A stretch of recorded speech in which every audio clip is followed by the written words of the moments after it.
singing, we will rock you.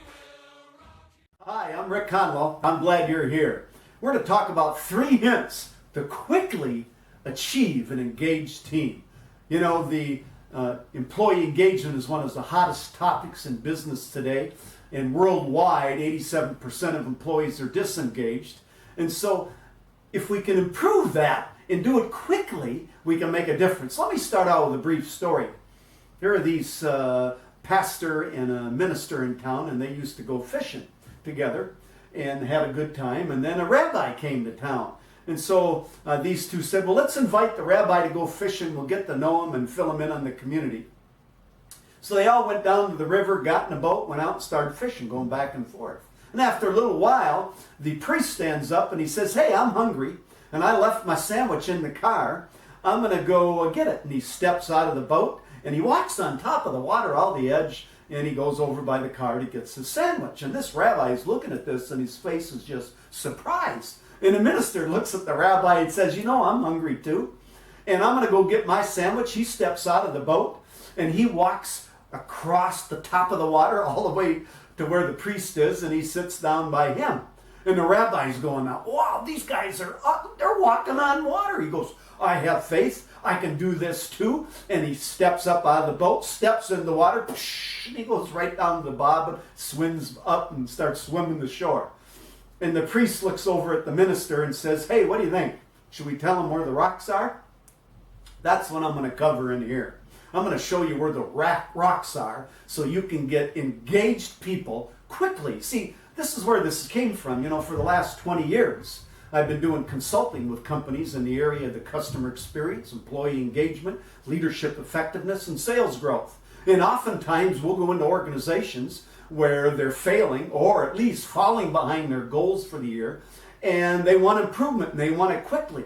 And then what happens? Within a few weeks, we get it ramped up.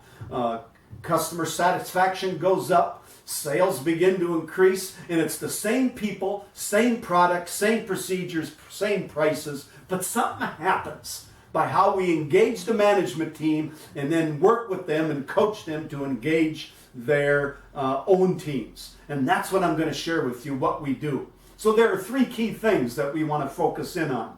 The first one, I call it communicate to the third power. And what that means is we have to be able to communicate effectively in an ongoing manner with the people we work with. Now, I'm going to share 3 key strategies here in just a moment. But the baseline for this is that you have trust with your team, that you lead with integrity. Then these work. So the first area, this is what we do when we engage a new client. We'll get in there, we'll observe and see people in action. We'll study their reports and their numbers, and we'll just look at all their training resources and their policies and procedures. Our goal is to find out what's happening that caused the issue, and we'll identify some of the symptoms and the solutions that need to go forward. Then we'll ask questions. We'll start engaging the team more. We'll ask questions of the management. We'll ask questions of the employees, and we'll listen and see what they have to say. And we'll meet them one-on-one to do this kind of conversation, this kind of communication when in their working areas where they work every day, or with their customers, or out in the marketplace with them. And then after these 2 things, then we'll create a challenging goal with the team. And we'll collaborate on this. We'll work together with some management teams and with some employee groups to be able to make that happen. So these 3 areas, the observation, the study, the learning, the asking questions, the listening, and the challenging goals that we put together through team collaboration, creates an environment. And actually what it begins to do is create a little bit of electricity in the work environment that was missing before. The second area then we want to focus in on is we want to train and educate. And so what I like to do then is we'll hold a training meeting. And in that training meeting, we'll teach them something. We'll give them something of value, a new skill, a new idea, or reinforce one they haven't been using. And we'll have fun with it.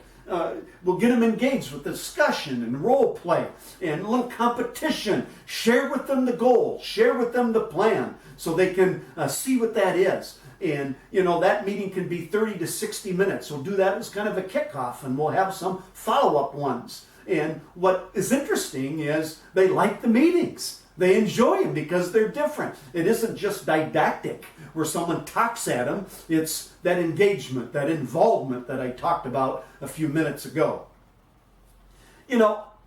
This is crucial. And, the top companies in the world have 60 to 70 hours of training per employee per year. The average companies do 10, 15.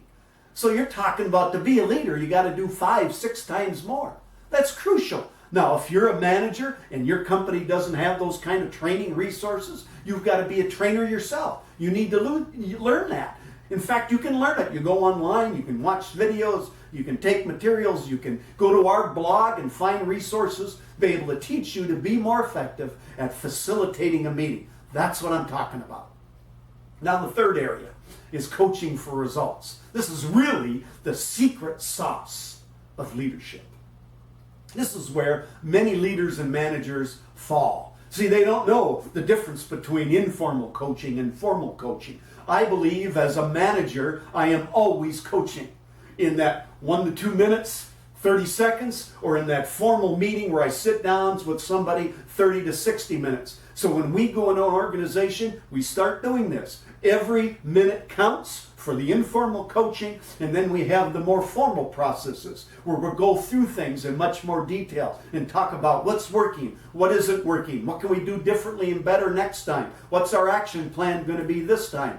Because all goals and all plans they have to be fluid based on what happens, and you may have to adjust them one way or another. And here's the key thing. A lot of managers think they're coaching, but all they're doing is yelling and telling.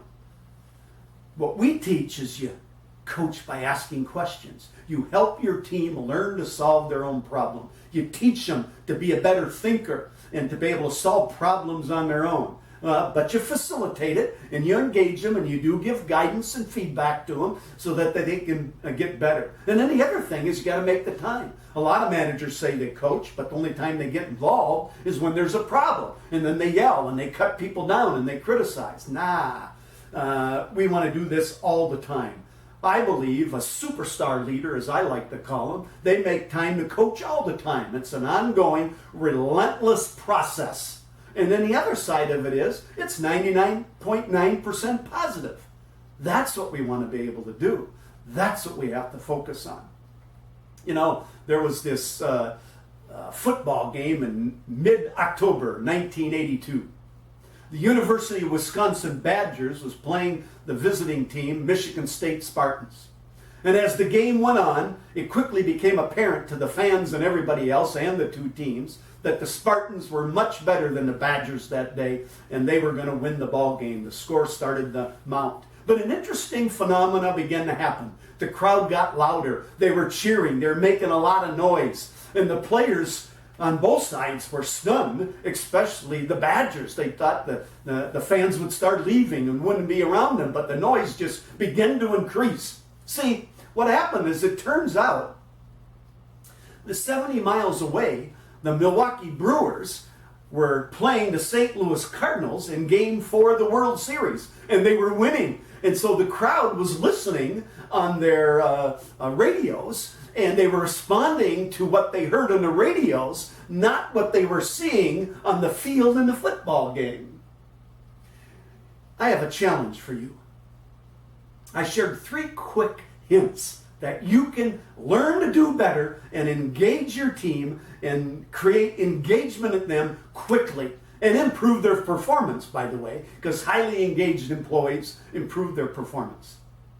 Your decision to make is, do you believe what you're seeing in your team? Where maybe they're not as engaged as they are, their results aren't as effective as they can be, they're not high performing? Or do you believe what I'm hearing or what you're hearing based on what I'm saying today? That's the choice you have to make. See, I believe every employee has the potential to be a winner. Too often as managers, we write people off. And we say, well, they can't do it, or we don't believe them. You can't push them. You can't challenge them. You can't change them. And if every employee can be a winner, every team can be a winner. And that's our experience as a consulting organization. The tips, the hints I've shared with you are what we do when we go in to get significant results. 30, 40, 50, 75, 122% better. What are you going to believe? What you see or what you've heard today?